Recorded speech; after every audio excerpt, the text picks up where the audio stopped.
Hi, Mike Rubel again, coming to you from YouTube, Author Rubel, which is, of course, the channel you're on.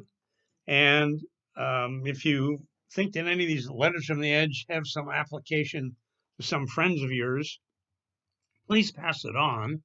And don't forget to subscribe. That really helps. A couple of years ago, well, several years ago, we got the shocking news that my sister had passed away. And so on my flight from Southern California to Sacramento, I wrote this letter to myself. It goes like this. My sister died today. It was unexpected, but you can say that with anybody who's only 59 years old.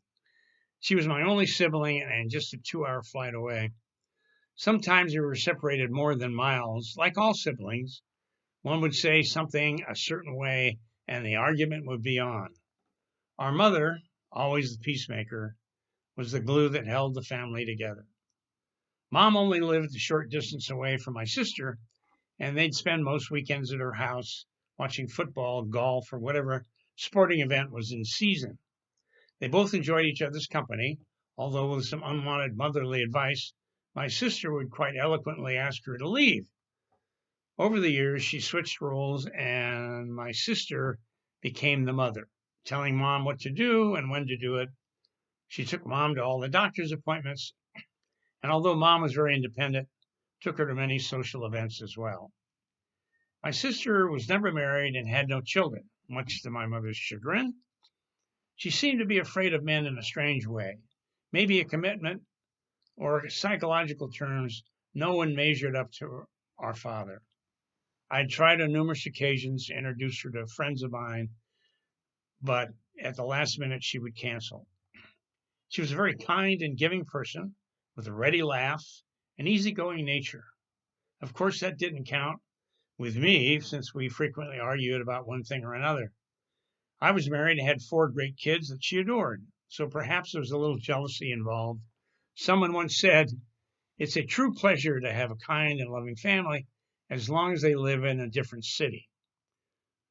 Very true here. My sister died today. She had been to our place in Seattle for a long weekend where she and my wife played golf, and then the next day we played golf together. During that round, I watched her very carefully to see if there was anything amiss, but she seemed fine. You see, she never took care of herself, was overweight, and ate all the wrong things her whole life. Her favorite food was prime rib, and she ate the whole thing, including the fat. And we would argue about her eating habits, but to no avail.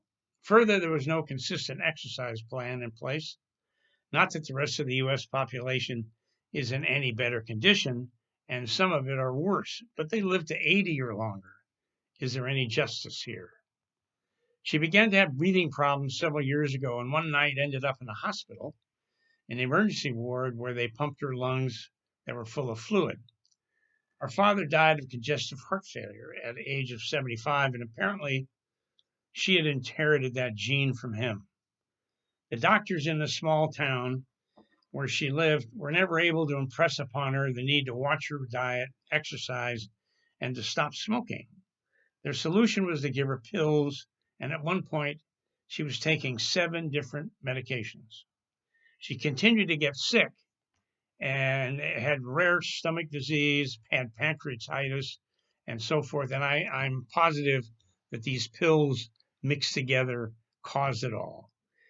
Again, it landed her in the hospital, but these didn't dissuade her from her ways or the way she acted or the way she treated her body. At one point, she admitted that she didn't take care of herself. And I said, yeah, I know. But I told her it's never too late to start, but that didn't have any effect. She was well liked by everyone in the community and especially at her job. She was generous to a fault and helped all sorts of people with everything from money to counseling. She worked with the county counseling department and the local Indian tribe as a counselor, assisting all with her wise words and actions. She was an active participant in many of the local charity events and charitable activities, and always ready to work with anyone who wanted to better themselves. My sister died today. She somehow knew the end was near and told me one time that she would never make it to 60. Some people cheat death by some genetic quirk that allows them to abuse their bodies and yet live on to an old age. Others, however, change their lifestyle and work to extend this short life we have on earth. Not my sister. She just accepted the fact and continued to smoke and eat as she pleased. Many lives were impacted by her loss. It's never the same when you lose your only sibling or any other close family member for that matter. My children would come and stay with her, and she would feed them all their favorite food and drinks. They especially enjoyed sitting on the back porch shooting crows with my old single barreled shotgun, 410 shotgun. They could do no wrong, and it was their haven away from anything that was bothering her.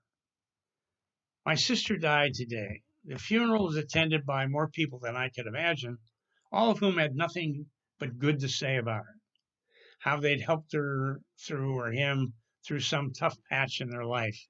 There was a great deal of sadness in the warm afternoon gathering when we all expressed how we felt about the pain of her loss.